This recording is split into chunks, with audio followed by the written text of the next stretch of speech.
Halo semuanya, saya Eko Kurniawan. Ini adalah materi pertama untuk seri RESTful API.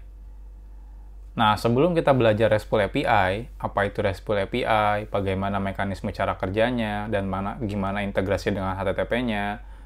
Nah, kita akan bahas dulu tentang cara integrasi aplikasi. Jadi, cara-cara integrasi antar aplikasi. Karena salah satunya adalah menggunakan API. Nah, jadi teman-teman sebelumnya mungkin harus tahu dulu integrasi antar aplikasi itu apa sih?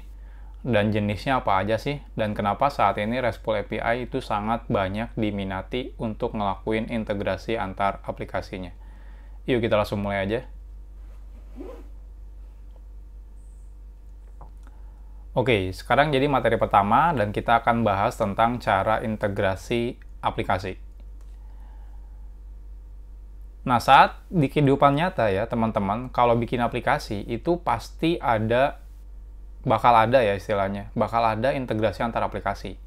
Nah, misal saja, contohnya kalau teman-teman sering belanja online, itu kan teman-teman belanja online, setelah itu dia akan mengambil datanya di back office misalnya, datanya di gudang kah, atau lebih parah lagi integrasinya dengan third party seperti logistik kah, atau bank kah untuk pembayarannya. Artinya apa? Artinya sebenarnya ada beberapa pihak yang membuat aplikasi.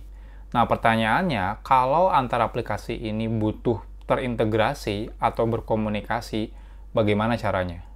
Ada banyak sekali opsinya. Di sini saya akan bahas 4.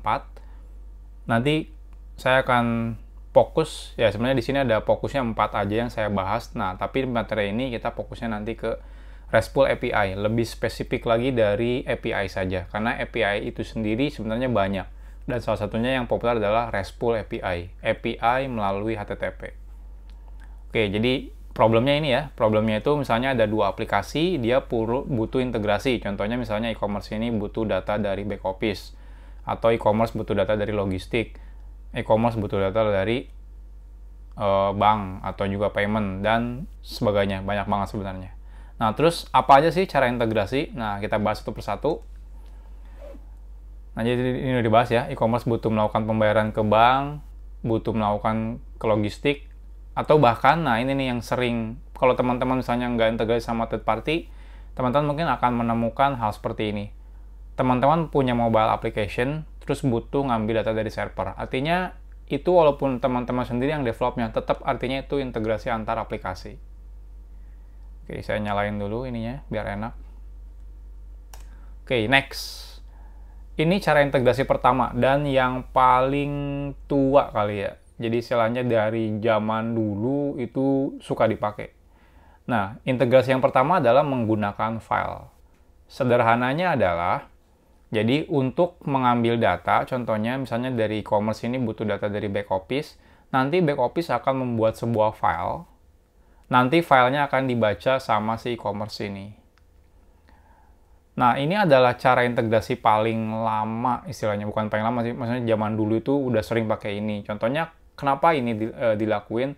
Contohnya zaman dulu internet belum booming lah ya, jadi nggak ada istilahnya via internet, RESTful API.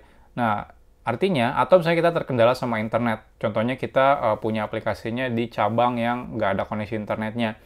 Nah, terus tiap sore cabangnya itu harus mengirim data ke pusat. Caranya gimana? Ya bisa aja nanti di dump datanya menjadi file, nanti filenya itu bisa dikirim via email kah, atau di-upload ke aplikasi e-commerce dan sebagainya. Jadi intinya ini adalah salah satu cara integrasi aplikasi. Kalau ada orang yang ngelakuin integrasi seperti ini, jangan diledek ya, jangan diledek. Kenapa? Karena ini juga integrasi aplikasi. Ya, cuma mungkin karena terkendala sesuatu, akhirnya yang dilakukan adalah menggunakan file. Jadi nge-generate file, hasilnya nanti di-upload atau disimpan ke sistem yang emang membutuhkan file tersebut. Dan ini sering banget dilakuin. Contohnya mungkin di minimarket masih sering menggunakan file. Jadi di akhir ketika tutup tokonya, dia akan generate file, nanti filenya bisa dikirim via email ke pusat. Seperti ini. Jadi ini udah lumrah dipakai dari zaman dulu seharusnya. Nah, next, apalagi integrasi aplikasi yang kedua yang biasa digunakan adalah menggunakan database. Jadi istilahnya sharing database. Nah, ini kalau misalnya udah aplikasinya mungkin kita sendiri yang develop, dan juga misal aja disimpan di satu data center yang sama. Nah, daripada pusing gitu ya, kita bisa integrasinya menggunakan sharing database. Jadi ini lebih real time. Kenapa? Karena tiap back office menyimpan data ke database-nya. Misalnya di sini MySQL, e-commerce ini bisa langsung ngambil datanya dari database MySQL-nya. Jadi ini harusnya lebih bagus integrasinya, lebih cepat, lebih real time dibanding menggunakan file. Cuma ya di sini ada plus-nya, ada ini ya, ada ketentuannya. Jadi harus emang di satu tempat dan juga memang bisa terkoneksi secara infrastrukturnya. Kalau yang file kan misal aja kayak ya yang tadi ya nggak terkoneksi secara infrastrukturnya. Kalau ini harus terkoneksi karena ya emang harus nembak ke database yang sama. Nah ini sebenarnya ini daripada menggunakan file, rekomendasinya seperti ini kalau bisa. Cuma di sini ada problemnya. Problemnya adalah orang yang butuh datanya dia harus baca ke database-nya. Kalau misalnya e-commerce ini database-nya pakainya Oracle atau Postgre gitu ya, tapi akhirnya dia tetap harus baca dari dua database dia sendiri. Di sini misalnya ada database si back office-nya. Dan kalau misalnya si back office-nya ngerubah tabelnya, misalnya nge-alter table dari tadinya 3 kolom menjadi 4 kolom, 5 kolom, maka si e-commerce ini juga harus tahu perubahannya. Atau yang lebih parah kalau misalnya di sini nge-alter nama kolomnya ya, dari misalnya name menjadi first name gitu ya. Nah, ini otomatis kan rusak nih si e-commerce-nya. Jadi dia benar harus tahu ketika si back office ngerubah data di sini, ini juga harus tahu perubahan datanya. Nah, jadi ini cara integrasi yang kedua.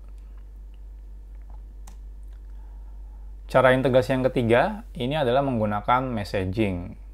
Ini sebenarnya lebih mirip ke database juga, cuma ini lebih canggih lagi. Lebih canggihnya apa? Kalau database, perubahannya itu nggak real time tahu ya. Jadi bukan nggak real time sih, tapi maksudnya ketika ada perubahan, kalau database, si orang yang butuh datanya, dia nggak tahu kalau data itu sudah berubah. Caranya dia tahu adalah dia query ke database-nya.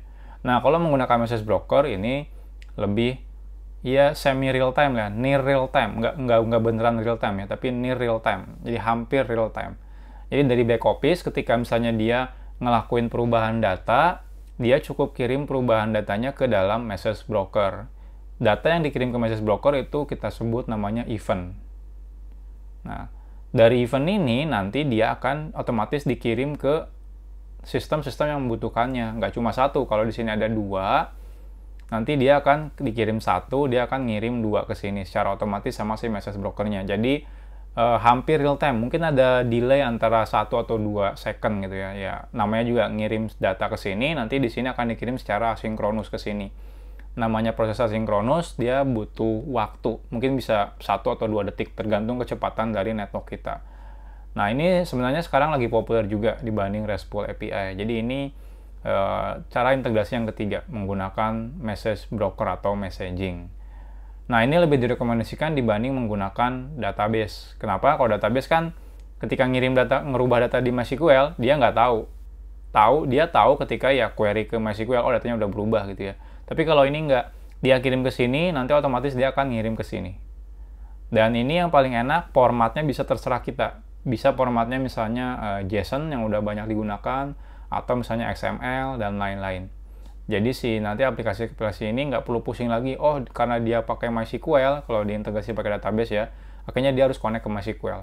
Kalau ini nggak, karena misalnya dia pakai JSON, dia cukup parsing JSON. Ya sekarang sih harusnya semua teknologi bahasa pemrograman udah gampang lah untuk memanipulasi JSON.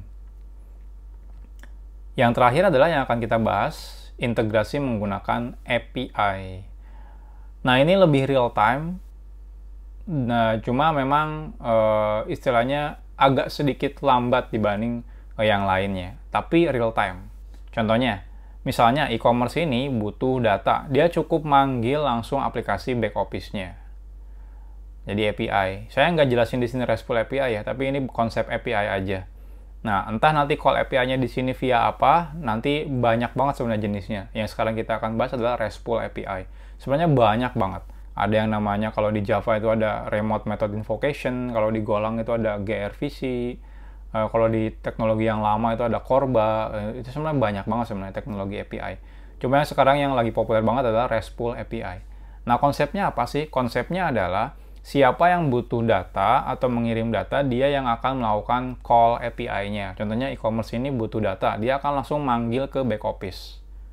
Kalau misalnya back office butuh ngasih tahu data, maka yang back office yang akan ngirim data ke e-commerce-nya. Contohnya, saya ngelakuin perubahan ke back office. Back office-nya bisa aja manggil si e-commerce untuk ngasih tahu, ada data berubah. Dan itu prosesnya real time. Karena dikirim ke back office, dari back office akan manggil e-commerce secara real time. Setelah dapat respon dari e-commerce, dia balik lagi ke back office. Kalau yang messaging, ini nggak real time, karena dia fire, istilahnya itu fire and forget ya. Jadi dia kirim, terus lupain. Nyampainya kapan, terserah si message broker nanti yang ngurus. Tapi kalau si back office, kalau API, itu nanti dia real time. Jadi istilahnya sinkronus ya. Jadi e-commerce butuh data apa, dia akan manggil ke back office. Kalau back office butuh ngirim data apa, dia back office yang akan ngirim ke e-commerce. Dan secara sinkronus alias real time. Jadi ketika ada perubahan, langsung kirim. Nah, ini saat ini paling mudah digunakan sebenarnya. Walaupun secara implementasi mungkin agak sedikit lambat dibanding yang lain. Kalau yang lain tuh kan ngirim ke message broker cepet banget. Ngirim ngerubah database apalagi ya cepet banget. Cuma kalau file ini ya sekarang sih udah nggak terlalu direkomendasikan ya, kecuali emang ada kasus tertentu. Nah, dibanding database, messaging, dan API, memang API lebih lambat. Karena apa? Karena si back office ketika butuh data, ngirim data, dia akan manggil ke e-commerce, atau kalau e-commerce butuh data, dia akan manggil ke back office. Nah, API itu bakal lebih lambat dibanding database dan juga message broker. Memang lebih lambat, tapi lambatnya sebenarnya nggak kerasa sih. Mungkin dalam hitungan millisecond doang. Kayak 2 atau 3 millisecond. Tapi harusnya itu nggak ada masalah. Karena kan kalau misalnya lambatnya nyampe puluhan detik, mungkin itu bermasalah ya. Tapi kalau misalnya lambatnya hanya dalam hitungan millisecond, itu harusnya nggak ada masalah. Nah, ini adalah yang paling mudah diimplementasikan karena kita nggak butuh teknologi yang lain, nggak butuh message broker, nggak butuh sharing database, tapi cukup butuh pakai misalnya API, teknologi API-nya. Yang sekarang itu kenapa RESTful API populer? Karena cukup pakai HTTP untuk bikin API-nya. Nanti kita akan jelaskan di materi selanjutnya. Nah, jadi inilah kenapa salah satunya kenapa API itu populer. Karena simpel penggunaannya dan dia juga real time. Jadi itu adalah jenis-jenis integrasi aplikasi. Next kita akan bahas tentang apa itu RESTful API.